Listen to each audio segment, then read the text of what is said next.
What's up, guys? So today we're going to be talking about the skill military team. In particular, we're going to be answering a bunch of questions I've been getting.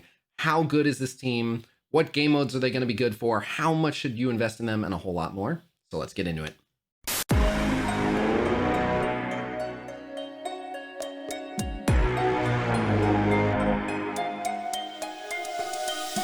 All right, so today we are going to be talking about the skill military team. And right off the bat, I want to say that I don't really like making content where I bash new teams, because most teams have some sort of an upside, and I get to talk about, the benefits of having them if you happen to like those characters, what you're really going to get out of it. However, when it comes to the skill military team, I don't really have a choice. As far as my opinion of this team sucks.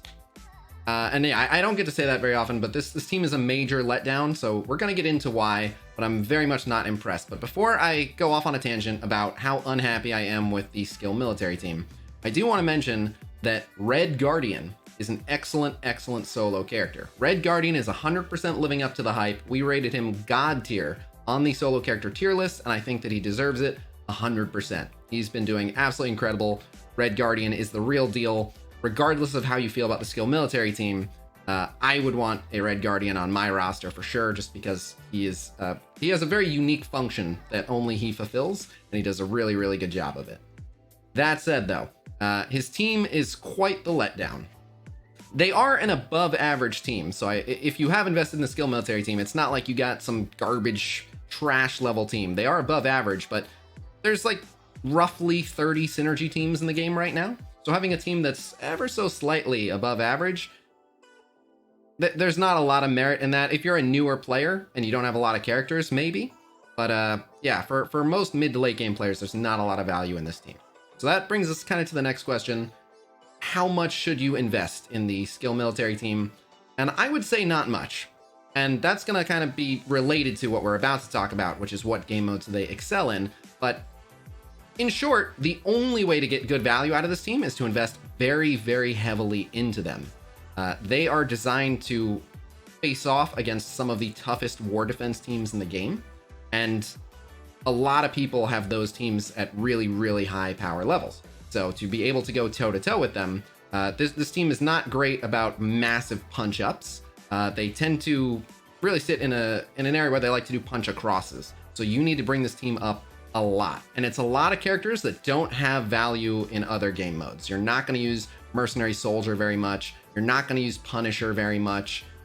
You might use Killmonger a little bit, but Red Guardian is really the only one that actually has value in other game modes, and Red Guardian doesn't actually have to be ginormous for the team to function. It's all the damage dealers that need to be. So I really don't like the prospect of investing in this team because the payoff in other game modes is very low. But so as for what game modes are they supposed to excel in, they're pretty much just a war team. They don't have good sustain or anything, so they're not a campaign or a raid team. They don't have any Dark Dimension perks. They're not the next arena team. They're really just a war team. But that has a lot to do with why I'm so unhappy with this team. I guess the best way to put it is the value that you get for investing in them for war, the payoff I feel is not there. They were advertised as a team that can go toe-to-toe with the Marauders in war. And that is true.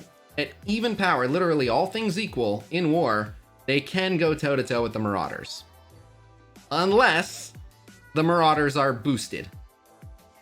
At which point, then it's sketchy they can still beat the Marauders, but literally just a boost makes it very sketchy. So, they're not going to be able to beat Black Order teams. They're not going to be able to beat Sinister Six teams on War Defense with Doc Ock.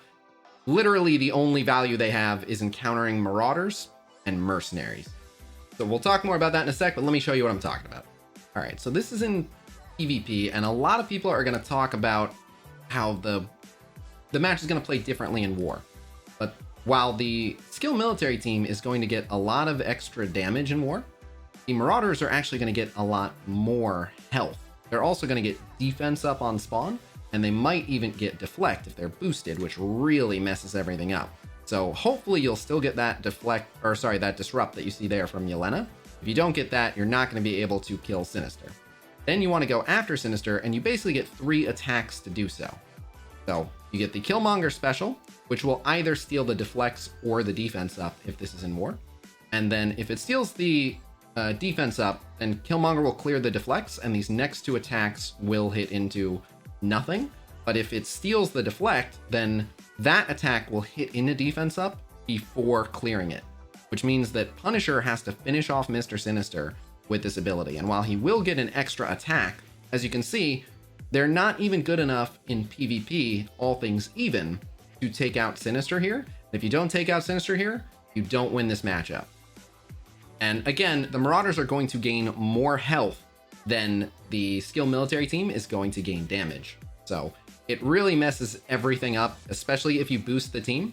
It's very frustrating because they were shown in their own promo footage to be a counter for the Marauders, but they're maybe sometimes able to punch across if the Marauders are war boosted, which most Marauder teams that you run into in war are going to be boosted. So very frustrating. And again, they're not going to do well into the Sinister Six team with Doc Ock. They're not going to do well into the Black Order. There aren't actually a lot of good Alliance War defense teams that they do well into. And so the idea of taking them up to, you know, at least for our alliance, we run into a lot of 600k, 650k Marauder teams. So taking this team to like 600k to give them the opportunity to try to punch across on this team, yeah, the payoff is just not there at all. You can see they're getting absolutely destroyed. And yeah, it's very common to see these teams boosted. So the glimmer of hope is if you just, for whatever reason, you really, really want to invest in this team. We are optimistic that they will be able to go toe-to-toe with the Mercenaries, which thematically makes sense. I mean, you want to see Yelena and Red Guardian taking it to Taskmaster. So yeah, we're optimistic that worst case scenario, if you've invested heavily in this team, you will get a Mercenary counter. But at the end of the day, one more Mercenary counter, only particularly useful in war, is just nowhere near enough payoff for the incredibly heavy investment you'd have to make into this team. Not to mention that they need a whole bunch of T4 ability materials. So it's just a complete and total disaster. And yeah, again, that's really all I can say. This team sucks. So. But all right, so that's really all I've got for you. I just wanted to shoot you guys straight and let you see why I'm very unimpressed with these skill military teams. So yeah, the TLDR, Red Guardian good, skill military bad. I don't think this team is anywhere near worth what you would have to invest to get some use out of them, and the use that you get, it just doesn't translate to any other game modes. So yeah, on the bright side, for a lot of people, they're going to be pretty happy to hear this is a team that you can pretty much skip without any guilt whatsoever. So again, I would still try to do as well as you can for Red Guardian. I think he's an awesome plug and play character, but outside of that, yeah, this team is a major letdown. So that's really all there is to it. So I'm going to go ahead and wrap up. Thank you guys very much for checking out this video. Please be sure to like, subscribe, and buy penny stocks, and I will see you guys real soon. Until next time. Peace!